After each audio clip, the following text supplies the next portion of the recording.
Assalamualaikum warahmatullahi wabarakatuh. Perkenalkan, nama saya Firman Andriansyah dari Teknik Informatika semester 2 Malang. NIM saya yaitu 143221013. Di sini saya akan menjelaskan 4 soal, yaitu yang pertama, jelaskan dan pahami serta paparkanlah evolusi sistem komputer. Yang kedua, jelaskan maksud dari karakteristik komputer dan masing-masing generasi. Yang ketiga, sebutkan dan jelaskan dari peralatan teknisi komputer. Yang keempat, jelaskan sistem kerja pada sebuah proses komputer. Mari kita lanjut ke pertanyaan yang pertama. Yang pertanyaan pertama, jelaskan dan pahami serta paparkanlah evolusi sistem komputer. Sejarah perkembangan sistem komputer adalah sejarah yang terkait dengan perkembangan sistem operasi, di mana dapat dikelompokkan menjadi 5 kurun waktu atau generasi. Sistem komputer memiliki 4 fungsi dasar, yaitu yang pertama, menginput data. Sistem komputer berfungsi untuk menginput data seluruh jenis data yang telah dimasukkan oleh pengguna melalui perangkat hardware seperti mouse, keyboard, mikrofon, dan yang lain. Yang kedua, proses data atau memproses data. Sistem komputer berfungsi untuk memproses data yang telah disimpan oleh user masih dalam bentuk mentah. Yang ketiga, menghasilkan data. Sistem komputer berfungsi untuk menghasilkan sebuah output yang merupakan hasil dari data yang telah diproses. Hasil output tersebut dapat berupa informasi, gambar, suara, ataupun video. Yang terakhir, menyimpan data. Sistem komputer berfungsi untuk menyimpan data output yang merupakan hasil olahan dari proses pada memori komputer. Mari kita lanjut ke soalan kedua. Soal kedua yaitu jelaskan dan pahami serta paparkanlah evolusi sistem komputer. Generasi pertama pada tahun 1940 sampai 1956. Selama periode ini, generasi pertama dari komputer mulai dikembangkan. Komputer generasi pertama menggunakan tabung vakum untuk sirkuit dan drum magnetik untuk penyimpanan memori.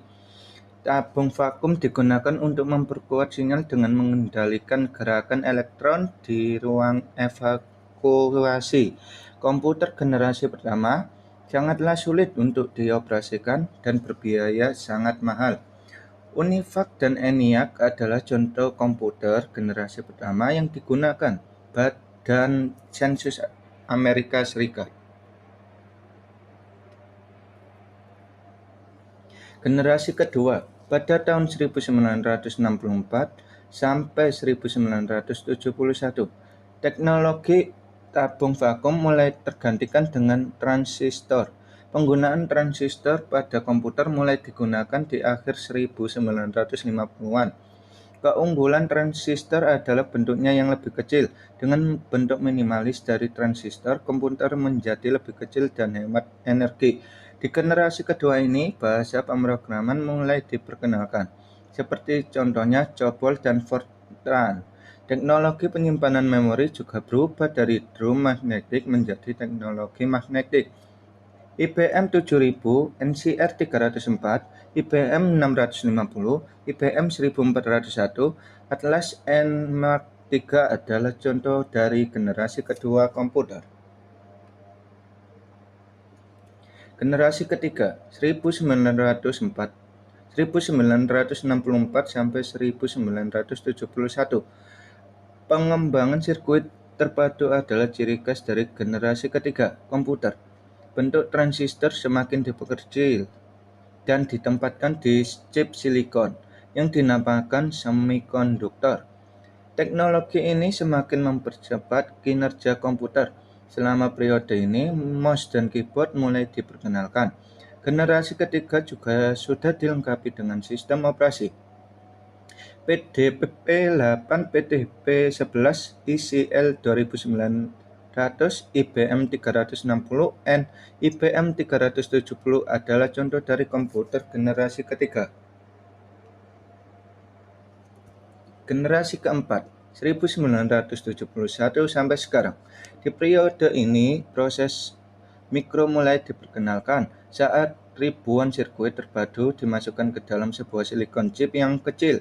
Prosesor pertama Intel 404 chip mulai menjadi otak utama di sebuah komputer. Saat periode inilah istilah personal komputer atau PC mulai digunakan. Dengan teknologi yang lebih maju, generasi keempat menjadi tonggak awal pembangunan internet. IBM 4341, DEC 10, Star 1000, PUB 11, dan Apple II adalah contoh komputer generasi keempat. Generasi kelima, sekarang sampai masa depan. Komputer generasi kelima dibangun berdasarkan teknologi kecerdasan buatan dan masih dalam tahap pengembangan. Contoh teknologi yang sudah sering digunakan adalah teknologi pengenal suara.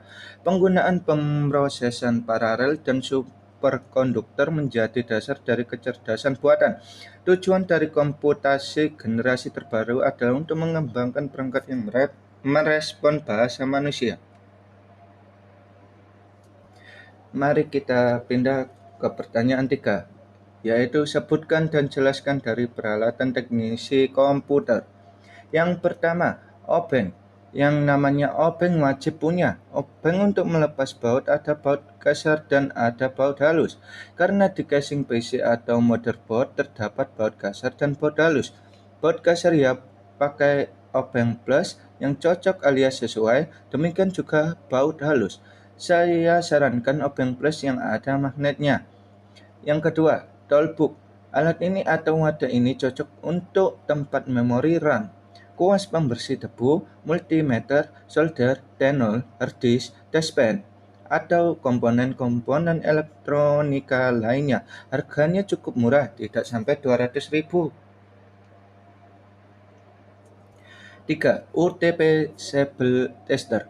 Alat ini berfungsi untuk ngetes krimpingan kabel UTP yang terhubung dengan RJ45 sudah benar-benar kencang dan belum, sebab ketika udah connect dengan hub atau router.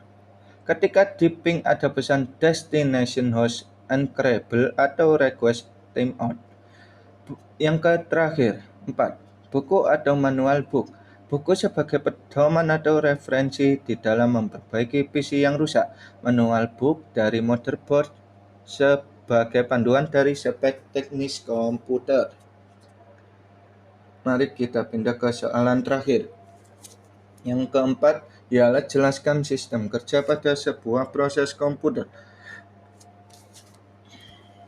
Cara kerja komputer. Komputer adalah mesin yang dapat diprogram. Dua karakteristik utama dari sebuah komputer adalah ia menanggapi serangkaian instruksi tertentu dengan cara yang terdefinisi dengan baik, dan ia dapat mengeksekusi daftar instruksi yang telah direkam sebelumnya sebuah program. Komputer awal dimaksudkan untuk digunakan hanya untuk perhitungan. Kini komputer modern memiliki kemampuan menyimpan, mengolah, dan memproses data. Secara konvensional, komputer modern terdiri dari setidaknya satu elemen pemrosesan. Biasanya unit pemrosesan pusat atau CPU dalam bentuk mikroprosesor bersama dengan beberapa jenis memori komputer. Biasanya chip memori semikonduktor.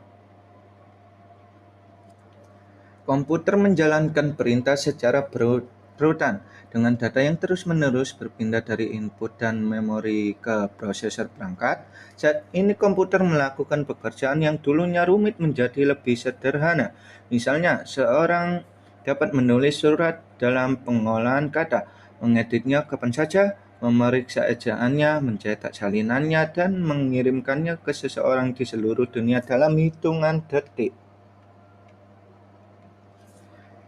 Secara keseluruhan, komputer bekerja dalam 4 langkah. Yang pertama, input. Input adalah data sebelum diproses. Ia berasal dari mouse, keyboard, mikrofon, dan sensor eksternal lainnya. Yang kedua, penyimpanan. Penyimpanan pada komputer adalah bagaimana komputer menyimpan data input. Hard drive digunakan untuk penyimpanan data jangka jangka panjang, dan masa sementara kumpulan data untuk pemrosesan. Segera disimpan sementara di random access memory atau RAM. Yang ketiga, pemrosesan. Pemrosesan adalah tempat input diubah menjadi output. Central Processing Unit atau CPU komputer adalah otaknya. Ini bertanggung jawab untuk mengeksekusi instruksi dan melakukan operasi matematika pada data input. Yang terakhir, output. Output adalah hasil akhir dari pengolahan data. Itu bisa apa saja dari gambar, video, atau konten audio. Bahkan kata-kata yang diketik digunakan keyboard. Seseorang juga dapat menerima output melalui printer atau proyektor, bukan langsung melalui perangkat. Sekian yang bisa saya sampaikan dari 4 materi tadi. Bila ada kata-kata saya yang tidak berkenan dengan Anda, saya mohon maaf.